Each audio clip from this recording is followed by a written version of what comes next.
Hello everybody, my name is Aceface.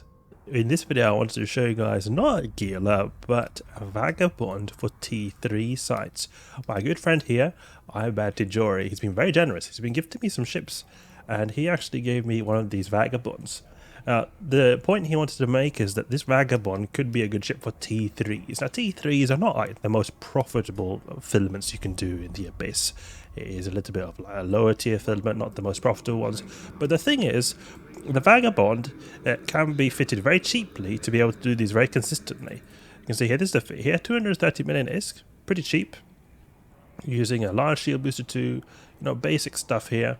You got also an assault damage control, so if you are to get ganked, then you can at least have some survival capabilities here. 515 DPS, some alright DPS levels. This is then made to do the T3 electrical, so we're going to be giving this a go here. See how smoothly it can do this. Oh, we've got some red people here. Is he gankers? No, I don't see any ganking potential there. But we will want to have the warp gates available and go to one of the adjacent systems. The ones that could be good are Subaseki here.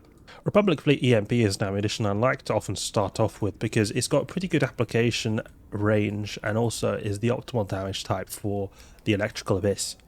But it's a long time since I used a Vagabond. The Vagabond is also possible to do the T4 Firestorms. It can be a little bit spicy sometimes, so you do need to be a little bit careful. But you can actually use this to do T4 Firestorms with a lot of skills. And you can maybe occasionally use a ship if you're not too careful. The Vagabond, I've got this on T4 Fire with the dual ancillary shield boosters. It's quite a fun fit, but also quite a stressful fit too.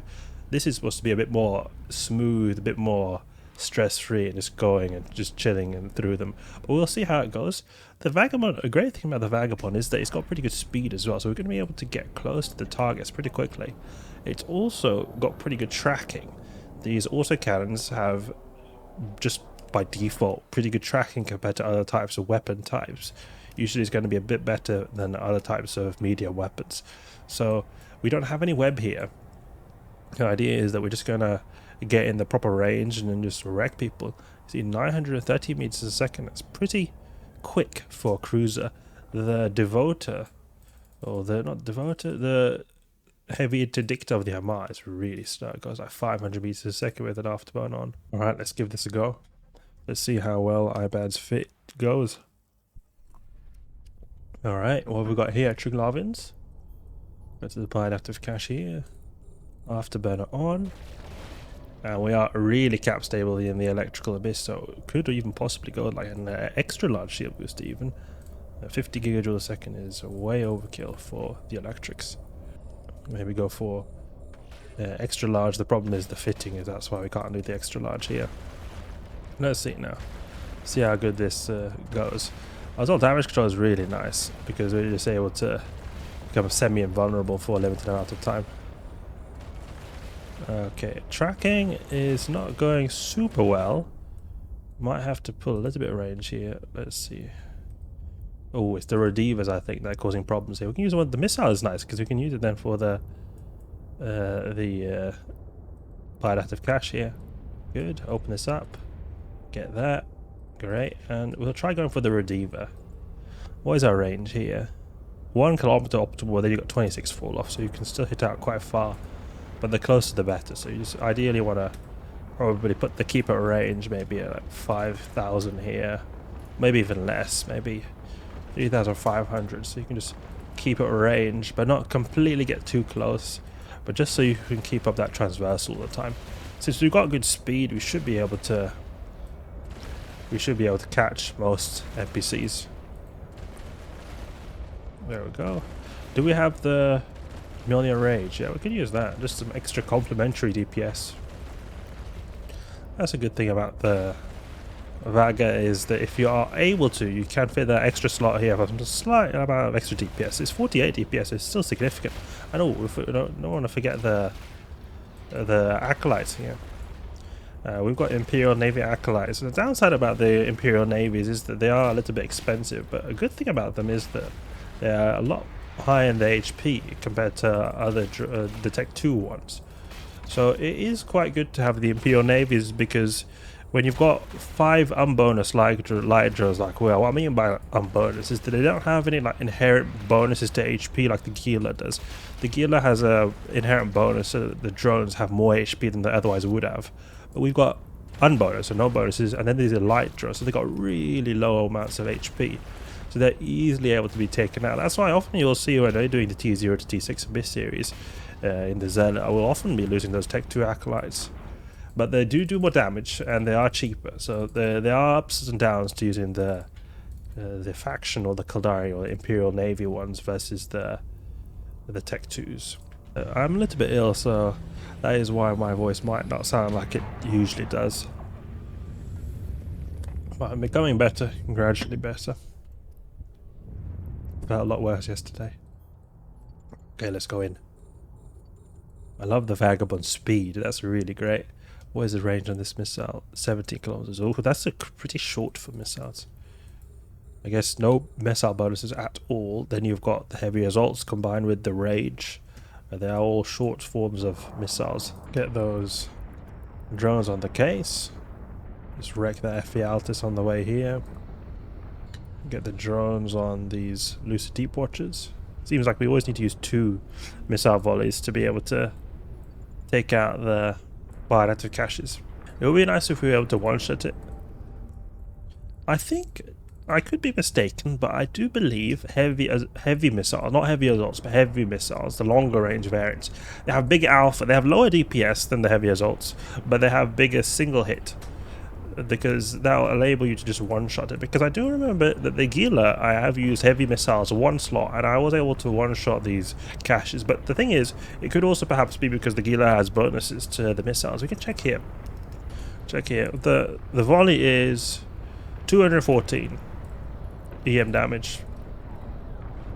Heavy missile launcher 2. Then we put the Mjolnir Fury. 276, so it is a bit higher volley here, but obviously less DPS as well. You can see here we've got 613 now with the heavy assault. So if in the long run, like for example when we're facing these Lucid Deep Watchers here, then it's good to have these heavy assault missiles, and it's very useful because you don't want to have to be just sitting here all day grinding away at these big boys. Ooh, wrecked there. I hope I don't get wrecked by some wrecking shots, but it seems like the tank is really great. The tank will be tested very greatly in the Cinnabar waves.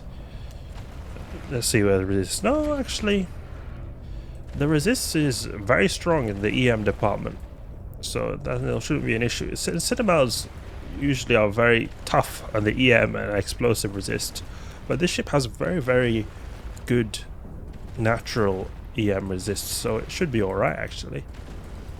Probably Shuglavians would challenge this.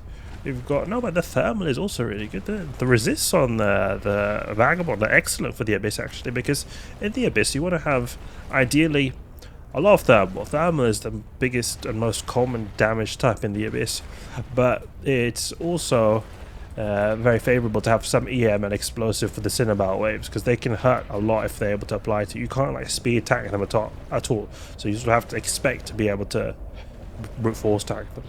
So you always need to have a minimum amount of tank for EM and explosive. But then when it comes to kinetic, there are very few NPCs in the Abyss that do kinetic. The Abyssal Overmind does do kinetic, but the thing is you can quite easily dodge the Abyssal Overmind at a good parting. So that is perfect. It's got low kinetic, and the rest of them are really high. Really good resist. I like that. And especially for the electricals, it's good to have a little bit higher EM, because by default going to be a bit reduced here. I wonder if you could have a cheap Vagabond for the T5 electrics. Would be nice. Okay, next room. How long have we been going on for? 7.5 minutes. So it's still a bit of time required to do these. To be honest, for the ISK spend, it might be a better idea to just go for the T2 in a frigate solo. But I think that will be a little bit more stressful than this. The thing that would be great is if this was alpha capable. You can't really use the Vagabond as an alpha clan, unfortunately. But you could probably apply a similar concept to some of the Navy ships. But the Vagabond is a very strong Abyss ship. Speed, resist, shield boosting capabilities make it all an excellent Abyss ship. Let's see here if we just use the missiles on this bionative here. Good. Okay. So not like crazy ISK. We got 3.8 million. To be honest, it's pretty crap. But you can get better ISK as well if you were to get, say, some T4 filaments, especially T4 electricals. But it would be interesting to try the same concept, but for T5 electrics actually. The Zealot is pretty good for the T5 electrics because it's able to do EM damage. It's got pretty good resists. But this thing has bonuses to its shield boosting capabilities. And the resists are quite optimal for the electrical side. So I think is might want to have some bigger buffer. Might have an issue with the buffer not being big enough. But otherwise, if you were to bling this, I mean, there's lots of room of improvement. You can there's a lot of tank on the table because of the amount of capacitor we have. So you could do something like this. Look, you just got this and put the large shield booster with the Pith X large shield booster, something like that. And you have tons and tons of shield boosting capabilities. Look at this. We've got the Pith X 187, 111, so almost like 50% or double almost the amount of shield boosting capabilities you can get with that Pith X. And the capacitor is not going to be really a big difference either. And then probably if you were to add some extra, throw in some extra strong resist there, you could buff the Solidifier to Tech 2 even.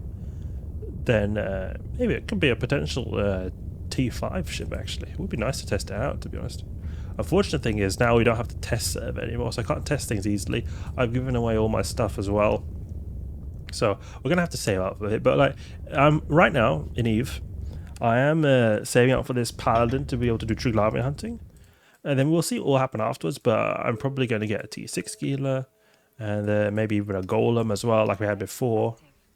A Golem then to do true Larvae hunting really, really efficiently.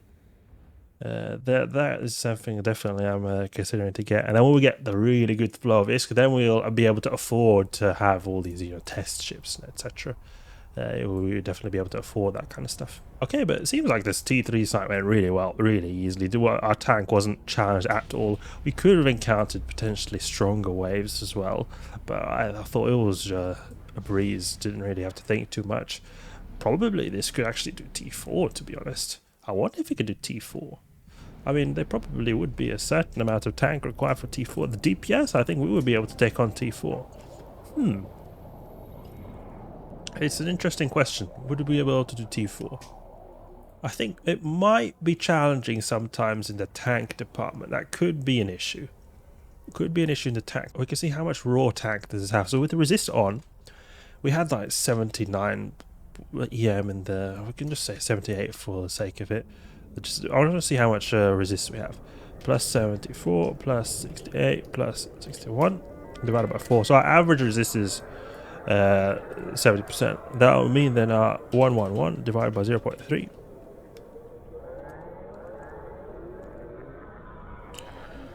Yeah, I mean 370 DPS tank is pretty good. Combine that with extra EM resist here, we could upgrade this, throw in a few boosters. I think this could do T4 actually. I might want to try that. That would be fun to do. We might have to try that sometime. Okay. Otherwise, thanks for watching. That was T3 testing of the Vagabond. Really thankful to Ibayd and Jory for donating this ship to me. I'm going to see where we can take this later. If you did enjoy the video or learn something new, please leave a like and subscribe. I'll catch you guys later.